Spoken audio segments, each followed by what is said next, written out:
Saya minta penjelasannya Bang Zuma tentang Quran surat ke-42 Asy-Syura ayat 13 agama langit ya. Mungkin izinkan saya membacanya dalam terjemahan Silakan, Indonesia. Bang. Telah diberikan agama pada Nuh dan yang diwahyukan padamu Muhammad dan yang diwasiatkan pada Ibrahim, Musa dan Isa. Jalanilah agama itu dan janganlah kamu berselisih di dalamnya. Kiranya Bang Zuma berkenan menjelaskan jangan kamu berselisih di dalamnya. Silakan abangku. Iya, baik. Mohon izin teman-teman sekalian. Allah Subhanahu wa taala menjelaskan di dalam Al-Qur'an surah Al-Baqarah ayat 130 dan seterusnya, wa man yarghabu an millata Ibrahim illa man safiha nafsa wa laqad istafainahu fid dunya wa innahu fil akhirati laminas sholihin. Orang yang membenci ajaran Nabi Ibrahim hanyalah orang yang memperbodoh dirinya sendiri, dan sungguh kami telah memilihnya, yaitu Nabi Ibrahim di dunia ini, dan sungguh di akhirat Ibrahim termasuk orang-orang yang saleh. Isqala lahu rabbuhu aslim, qala aslamtu lirabbil alamin. Ingatlah ketika Tuhan berfirman kepada Nabi Ibrahim alaihissalam, berserah dirilah. Kemudian Nabi Ibrahim menjawab, aku berserah diri kepada Tuhan alam semesta. Wa sabiha Ibrahimu banihi wa Yaqub, ya baniya innallaha astafa lakumuddin fala tamutunna illa wa antum muslimun. Dan Ibrahim mewasiatkan ucapan itu kepada anak-anaknya. Demikian juga Yakub, wahai anak-anakku, sesungguhnya Allah telah memilih agama ini untukmu, maka janganlah kamu mati kecuali dalam keadaan muslim. Am kuntum syuhada'a iz hadara Yaqubal maut iz qala li bani ma ta'buduna min ba'di qalu na'budu ilahaka wa ilaha abaika Ibrahim wa Ismail wa Ishaqa wa ilahan wahid wa nahnu lahu muslimun. Apakah kamu menjadi saksi saat maut akan menjemput Yakub ketika beliau berkata kepada anak-anaknya, apa yang kalian sembah sepeninggalku nanti? Mereka kemudian anak-anak Yakub menjawab, kami akan menyembah Tuhanmu dan Tuhan nenek moyangmu, yaitu Tuhan yang disembah oleh Ibrahim, Ismail dan Isa, yaitu Tuhan yang Maha Esa, dan kami hanya berserah diri kepadanya. Nah, terkait dengan Al-Quran surah Asy-Syura ayat 13, a'udzu billahi minasyaitonir rajim.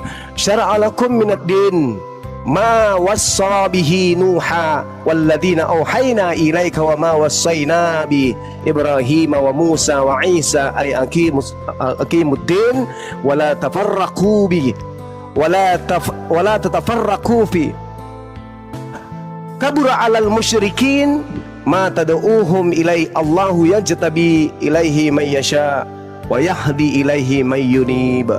Jadi di ayat tersebut Al-Quran meneguhkan Allah mensyariatkan, menghukumkan, memberi aturan, main, kaidah-kaidah kepada Nabi Ibrahim, kepada Nabi Nuh, dan diwasiatkan kemudian kepada nabi-nabi setelahnya, yaitu dinul, aturan agar damai sejahtera, agar tidak kacau, apa yang Allah telah wahyukan kepada Nabi Muhammad SAW.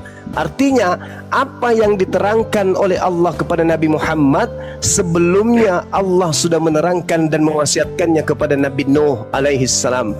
Apa yang Allah telah wasiatkan kepada Nabi Ibrahim, kepada Nabi Musa, kepada Nabi Isa, apa itu? Tegakkanlah keimanan dan ketakwaan dan janganlah kamu berpecah belah di dalamnya. Artinya bahwa kalau kita melihat rangkaian utusan, yaitu utusan Allah kepada alam semesta ini, mulai dari Nabi Adam, kemudian Nuh, kemudian Nabi Ibrahim dan seterusnya sampai kepada Nabi Muhammad SAW, seruannya senantiasa selalu menyembah hanya kepada pencipta langit dan bumi, Rabbus samawati wal ar, dan tidak ada segelintir sedikit pun ajaran yang mengajarkan kemudian untuk menyembah kepada apa yang ada di atas bumi, kepada ciptaannya. Tidak ada itu. Semuanya hanya menyembah kepada pencipta langit dan bumi. Ini yang diwasiatkan kemudian oleh Allah kepada Nabi Muhammad, dan ternyata terlebih dahulu sudah pernah diwasiatkan kepada nabi-nabi sebelumnya. Sangat berat bagi orang-orang musyrik untuk mengikuti ajaran Nuh yang kamu serukan kepada mereka. Saya hanya ingin mengatakan begini, saudara. Kalau yang tadi kita bahas, tabiat seekor domba, dia diberikan kemudian apapun oleh siapapun berupa rumput. Dombanya itu tidak memilih-milih. dan tidak akan pernah melantik kemudian seseorang di antara yang memberikannya rumput itu sebagai tuan atau Tuhan. Berbeda dengan anjing. Anjing meskipun itu penjahat, kalau sudah memberikannya daging atau tulang, maka anjingnya akan menjadikan orang tersebut sebagai Tuhannya, sebagai tuannya. Yahudi adalah domba, di luar daripada domba itu adalah anjing. Dalam arti kata bahwa tabiat daripada anjing itu adalah siapapun yang datang kepadanya memberikan kenyamanan bagi dirinya, meskipun itu bertentangan dengan ajaran Tuhan, maka itu pun akan dituhankan. Iblis sekalipun, itu tabiat anjing. Iblis, setan datang mengenakkan mereka dengan menghapuskan segala aturan Tuhan, itu pun dituhankan. Itu anjing itu gitu. Jadi kalau ada seekor anjing menggonggong kasih tulang, diam dia. Jadi kalau ada orang mengaku dirinya keturunan Adam, mereka mengaku dirinya hamba Tuhan, tapi Anda berikan kenikmatan, kenyamanan kepada dirinya berupa hilangkan semua aturan-aturan dan janji mereka keselamatan, pasti Anda akan dituhankan. Itulah tabiat guguk. Nah, ini